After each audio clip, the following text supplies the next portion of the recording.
नमस्कार दर्शक बंधु आज हेउछि मार्च मास 21 तारिख शुक्रवार। आज दिन जकर 20टी गुरुत्वपूर्ण खबर उपरे आसंतु नजर पकाइबा। ता पूर्वरु आपण मानक भल पाइबा स्वरूप गोटे गोटे लाइक एवं सब्सक्राइब निश्चय करिवे। तेबे चलंतु संपूर्ण खबर उपरे नजर पकाइबा। आजिर प्रथम खबर काली सारा ओडिशा पाळिछि पखाळ दिवस। ओडिशा पाळिछि पखाळ दिवस। दही सांगको छुंक पखाळ रे महकुछि पूरा परिवेश। ओडियांक हांडीशाळ हेउ कि होटेल अबा रेस्टोरेंट सबुठी झटकुछि पखाळ कंसा महकुछि भଳି कि भଳି भजा पोड़ा और तियणर बास्ना। काली पखाळ दिवस अवसर रे चाई पखाळ जीरा पखाळ बासी पखाळ र मजा नेउछन्ति राज्य और राज्य बाहर रहुथिबा प्रतिटी ओडिया। ओडिया परंपरार भल सुआदिया पखाळ सह अनेक प्रकारर व्यंजन प्रस्तुति करी विभिन्न अनुष्ठान पक्षरु परसा जाइछि। पुरीर आखंडलमणि योग शिक्षा केन्द्रर महिला माने स्वतंत्र भावे पखाळ दिवस पालन करिसंति। परवर्ती खबर राज्यर केउठी अछि सुना खणी कहिले मंत्री। ओडिसा रे रहिछि भरपूर सुना खणी। ए नै आज विधानसभा रे सूचना दैछन्ति इस्पात और खणी मंत्री विभूति भूषण जेना। तेबे देवगढ़ केन्दुझर पर सुंदरगढ़ नवरंगपुर अनुगुल कोरापुट मालकानगिर संबलपुर और बौद्ध जिल्ला रे भी रहिछि सुना खणी। विधायक चक्रमणि कहर राज्यर केउ केउ स्थान रे केतोटी सुना खणीर संधान मिलिछि और केउ केउ नुआ खणी केउ केउ स्थान रे अछि से नै प्रश्न करिथिले, जहार उत्तर रखुछन्ति इस्पात और खणी मंत्री। खणी मंत्री को सूचना मुताबक राज्यर देवगढ़ जिल्लार अड़ासा रामपल्ली अंचल रे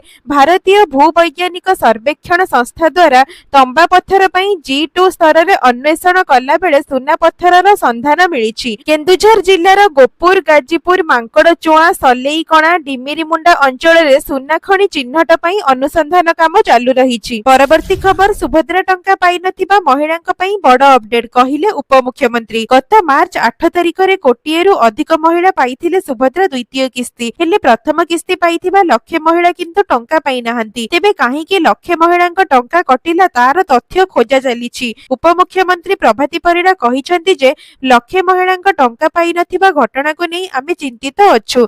जेउ माने प्रथम किस्ती पाइथिले सेमानंक पाखरे राशन कार्ड थिला, हेले द्वितीय किस्ती बेले आय अधिक थिबारु राशन कार्ड फेराइछंती। सेही कारणरु 1 लाख महिलांको असुविधा भोग करिबाको पडिछि। रक्षाबंधन समय रे लक्षे महिलांक मध्यरु जेउ माने योग्य हेबे सेमानंको किस्ती टंका मिलिबो। आसंता मार्च 31 तारिख जाय सुभद्रार आवेदन अवधि रहिछि। जेउ माने वंचित रहिछंती 31 परे 1 to 1 सर्वे हेबो। अंतर्जातीय महिला दिवस अर्थात गत मार्च 8 तारिख रे ब्रह्मपुर रे आयोजित कार्यक्रम रे सुभद्रा द्वितीय किस्ती अर्थ प्रदान करिथिले मुख्यमंत्री। गोटिए क्लिक रे 1,64,000 महिलांक अकाउंट को पहुंचीथिला 5,000 कोटी रु अधिक टंका। हेले एबे तथ्य कहूची 1,64,000 नुहे बरं 99 लाख महिलांको द्वितीय किस्ती पाइछंती। तेणु 1 लाख महिला वास्तव रे केउ क्षेत्र रे कटिले एवं केउठी त्रुटि रहिला तार समाधान खोजुछंती राज्य सरकार।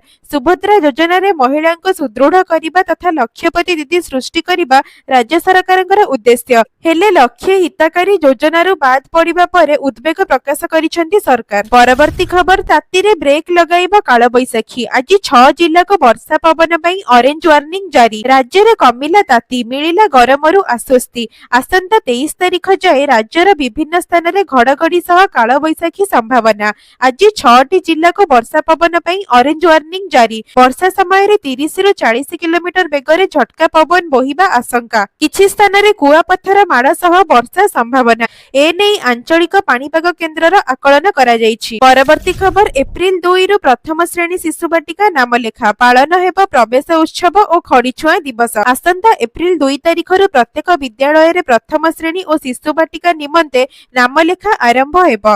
नाम लेखा बयस को 6 वर्ष रखा जायछि। एथि पई शिक्षक शिक्षा निर्देशालय और राज्य शिक्षा गवेषणा और प्रशिक्षण परिषद तरफ रु पिलांक पई कार्य पुस्तिका और शिक्षकंक पई शिक्षक सहायक पुस्तिका प्रस्तुत करा जायछि। ओडिशा सरकार आगामी शिक्षा वर्ष 2026 रु 27 मध्य रे जातीय पाठ्यक्रम अनुसार एनसीईआरटी पुस्तक सहित समांतराल भाबरे प्रथम रु अष्टम श्रेणी पर्यंत नूतन पाठ्य पुस्तक प्रचलन करिबाको योजना करिसंती। परवर्ती खबर 460 स्कूल बस र नाही फिटनेस परिवहन मंत्री।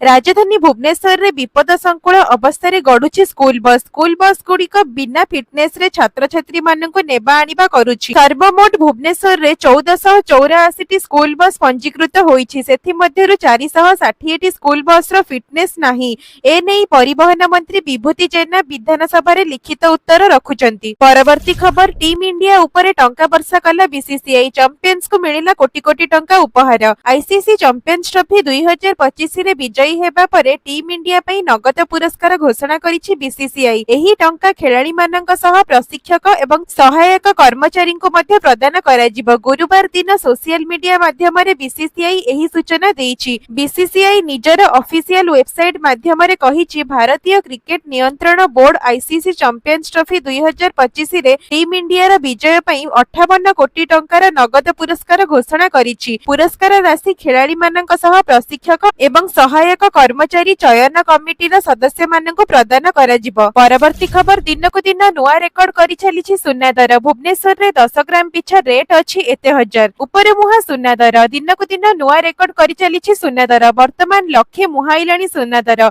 गोल्ड किनिबा पूर्वरु 100 थर चिंता करिबाको पडुछि। आज पुणी सुना दर रे परिवर्तन देखिबाको मिलिछि। 90,000 छुईछि सुना दर। राजधानी भुवनेश्वर रे 24 कैरेट सुनार मूल्य 10 ग्राम पिछा 90,660 टंका रहिथिबा बेले 22 कैरेट सुनार मूल्य 83,100 टंका को पहुंचिछि। परवर्ती खबर, हाईकोर्ट को गुरुत्वपूर्ण राय, सबु शिक्षक अध्यापकों को मिलिबो ग्रांट इन एड। आउ कोनोसी विद्यालय महाविद्यालयर शिक्षक अध्यापक माने ब्लॉक ग्रांट पाइबे नाही। समस्त शिक्षक अध्यापकों को 1994 नियम अनुसार ग्रांट इन एड दरमा प्रदान करिबाको हाईकोर्ट रे बुधवार एक गुरुत्वपूर्ण राय रे सरकार को निर्देश देइछंती। प्राय 300 आवेदनकारी शिक्षक अध्यापकों पक्षरु आगत मामलार एकत्र शुणाणी करी हाईकोर्ट रो विचारपति जस्टिस विरजा प्रसन्न शतपथी एही निर्देश देइछंती। हाईकोर्ट को एही आदेश फल रे राज्यर लक्षाधिक शिक्षक अध्यापक उपकृत हेबे। परवर्ती खबर, 2035 सुधा महाकाश केंद्र, 2040 सुधा चंद्र रे महाकाशचारी पहुंचाइबो भारत। भारतीय अंतरिक्ष केंद्र नामक महाकाश केंद्र करिबाको योजना करिछि एवं जदि सबु योजना ठीक रहे तेबे 2040 सुधा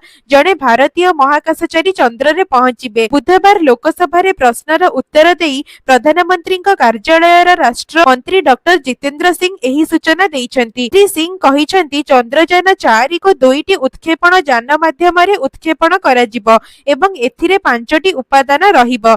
चलित वर्ष शेष सुधा गगनयानर एक महिला रोबोट सह परीक्षण उड़ान आरंभ हेबो बोली से कहिछंती। परवर्ती खबर, ओडिशा ओलंपिक्स एसोसिएशन रो नुआ सभापति हेबे समीर महांती। वरिष्ठ बीजेपी नेता तथा पूर्वतन राज्य बीजेपी सभापति समीर महांती को ओडिशा ओलंपिक्स एसोसिएशन बा ओओए रो सभापति भाबरे नियुक्त कराजिबो।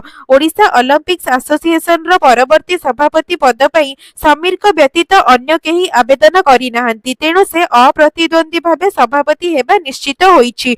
2029 जाए से ओओए रो सभापति होई रहिबे। खबर मुताबक समीर महांती ओडिशा ओलंपिक एसोसिएशन रो नुआ सभापति हेबाकु थिबा बेले अभिजीत पाल हेबे संपादक। परवर्ती खबर, 30 वर्ष मध्य रे मंगल ग्रह को मानव यात्रा, मस्कर बड़ दाबी। आसंता 20 रु 30 वर्ष मध्य रे स्पेस एक्स द्वारा मंगल ग्रह को मानव यात्रा करि परिबे बोली स्पेस एक्स रो मालिक तथा सीईओ एलन मस्क कहिछंती। एक गणमाध्यम को देइथिबा साक्षात्कार रे मस्क कहिछंती, मंगल ग्रह को महाकाशचारी को नेबारे आमे सक्षम हेबो। वास्तव रे आमे मंगल ग्रह जीवाकु चाहुथिबा कोनोसी व्यक्ति को सेठाको नेई परिबो। परवर्ती खबर, सप्ताह रे 5 दिन खोला रहिबो बैंक, एप्रिल लो लागू हेबो नुआ नियम। देशर बैंक सेवा रे एक बड़ परिवर्तन आसीबाकु जाउछि। केंद्र सरकारंकर एक नुआ निष्पत्ति अनुसार बैंक गुडिको एबे सप्ताह रे केवल 5 दिन खोला रहिबो। बहुत दिन धरि बैंक कर्मचारी माने सप्ताह रे 2 दिन छुट्टी पई अनुरोध करि आसुथिले एवं एथर केंद्र सरकार सही दाबी को ग्रहण करिसेंती। परवर्ती खबर, राशन कार्ड फेराइलेनी 23,138 अयोग्य हितकारी। राशन कार्ड फेराइलेनी 23,138 अयोग्य हितकारी। तेबे राशन कार्ड फेराइथिबा परिवारर सदस्य संख्या 87,844। सेहीपरि राज्य रे 4,08,107 भूत कार्ड को बाद दिया जाइछि। मृत्यु परे भी एही लोकमानंक नाम रे राशन सामग्री निया जाउथिला, जहाको एबे चिन्हट करा जाइछि। तेबे खाद्य सुरक्षा योजना रे 97,55,442 कार्ड रे 3,30,28,880 हिताधिकारी रहिथिबा कांग्रेस विधायिका सोफिया फिरदौस को प्रश्न रे जोगाण मंत्री कृष्णचंद्र पात्र एही सूचना देइछंती। परवर्ती खबर, कोहली सांग କରିବେ ଆଇପିଏଲ ରେ ଅମ୍ପାୟାରିଂ। ପୂର୍ବତନ କ୍ରିକେଟର ତନ୍ମୟ ଶ୍ରୀବାସ୍ତବ ଆଇପିଏଲ 2025ରେ ଅମ୍ପାୟାର ଭାବରେ ମନୋନୀତ ହୋଇଛନ୍ତି। ତନ୍ମୟ 2008ରେ ବିରାଟ କୋହଲିଙ୍କ ସହ 19 ବର୍ଷରୁ କମ୍ ବିଶ୍ୱକପ ଜିତିଥିଲେ। ପ୍ରାୟ 5 ବର୍ଷ ତଳେ କ୍ରିକେଟରୁ ଅବସର ନେଇ ଅମ୍ପାୟାରିଂ କୋର୍ସ କରୁଥିବା ତନ୍ମୟ ଏବେ ଆଇପିଏଲ ମ୍ୟାଚରେ ଅଫିସିଆଲ ଭାବେ ଦାୟିତ୍ୱ ତୁଲାଇବେ। ସେ 90ଟି ପ୍ରଥମ ଶ୍ରେଣୀ ମ୍ୟାଚ ଖେଳି 4918 ରନ୍ କରିଛନ୍ତି। ଆଇପିଏଲ 2025ର ପ୍ରଥମ ମ୍ୟାଚ ମାର୍ଚ୍ଚ 22ରେ କୋଲକାତା ନାଇଟ୍ ରାଇଡର୍ସ ଏବଂ ରୟାଲ ଚ୍ୟାଲେଞ୍ଜ ବାଙ୍ଗାଲୋର ମଧ୍ୟରେ ଖେଳାଯିବ। ତନ୍ମୟଙ୍କ ନିଯୁକ୍ତି ଆଇପିଏଲରେ ଏକ ନୂଆ ଅଧ୍ୟାୟ ସୃଷ୍ଟି କରିଛି। ପରବର୍ତ୍ତୀ ଖବର, ମୁମ୍ବାଇ ଇଣ୍ଡିଆନ୍ସର ଅଧିନାୟକ ଭାବେ ଦାୟିତ୍ୱ ନେବେ ସୂର୍ଯ୍ୟକୁମାର ଯାଦବ। ମୁମ୍ବାଇ ଇଣ୍ଡିଆନ୍ସର ଅଧିନାୟକ ହାର୍ଦ୍ଦିକ ପାଣ୍ଡ୍ୟା ଚେନ୍ନାଇ ସୁପର କିଙ୍ଗ ବିପକ୍ଷ ଆଇପିଏଲ 2025ର ପ୍ରଥମ ମ୍ୟାଚରେ ଅନୁପସ୍ଥିତ ରହିବେ। ଗତ ସିଜନର ଶେଷ ମ୍ୟାଚରେ ଖରାପ ଓଭର ରେଟ୍ ପାଇଁ ହାର୍ଦ୍ଦିକ ଗୋଟିଏ ମ୍ୟାଚ ବାସନ୍ଦାରେ ରହିବେ। ତାଙ୍କ ଅନୁପସ୍ଥିତିରେ ଭାରତୀୟ ଟି20 ଅଧିନାୟକ ସୂର୍ଯ୍ୟକୁମାର ଯାଦବ ମୁମ୍ବାଇ ଦଳର ନେତୃତ୍ୱ ନେବେ। ହାର୍ଦ୍ଦିକ କହିଛନ୍ତି, ସୂର୍ଯ୍ୟ ଏକ ଆଦର୍ଶ ପ୍ରାର୍ଥୀ। ମୁଁ ଭାଗ୍ୟବାନ ଯେ ମୋ ଦଳରେ 3 ଜଣ ଅଧିନାୟକ ଅଛନ୍ତି। ମ୍ୟାଚ ମାର୍ଚ୍ଚ 23ରେ ଚେନ୍ନାଇରେ ଖେଳାଯିବ। ପରବର୍ତ୍ତୀ ଖବର, ଅମିତ ଶାହଙ୍କ ଓଡ଼ିଶା ଗସ୍ତ କାର୍ଯ୍ୟକ୍ରମ ବାତିଲ। ଗୃହମନ୍ତ୍ରୀ ଅମିତ ଶାହଙ୍କ ଓଡ଼ିଶା ଗସ୍ତ କାର୍ଯ୍ୟକ୍ରମ ବାତିଲ ହୋଇଛି। ସମ୍ବଲପୁର, ଭୁବନେଶ୍ୱରରେ ଥିଲା କାର୍ଯ୍ୟକ୍ରମ। 21 ତାରିଖ ସନ୍ଧ୍ୟାରେ ଓଡ଼ିଶା ଆସିଥାନ୍ତେ ଅମିତ ଶାହ। 21 ତାରିଖରେ ଅମିତ ଶାହ ଝାରସୁଗୁଡ଼ା ଏୟାରପୋର୍ଟରେ ଓହ୍ଲାଇବାର କାର୍ଯ୍ୟସୂଚୀ ଥିଲା, ହେଲେ କୌଣସି କାରଣବଶତଃ ଏହି କାର୍ଯ୍ୟକ୍ରମ ବାତିଲ ହୋଇଯାଇଛି।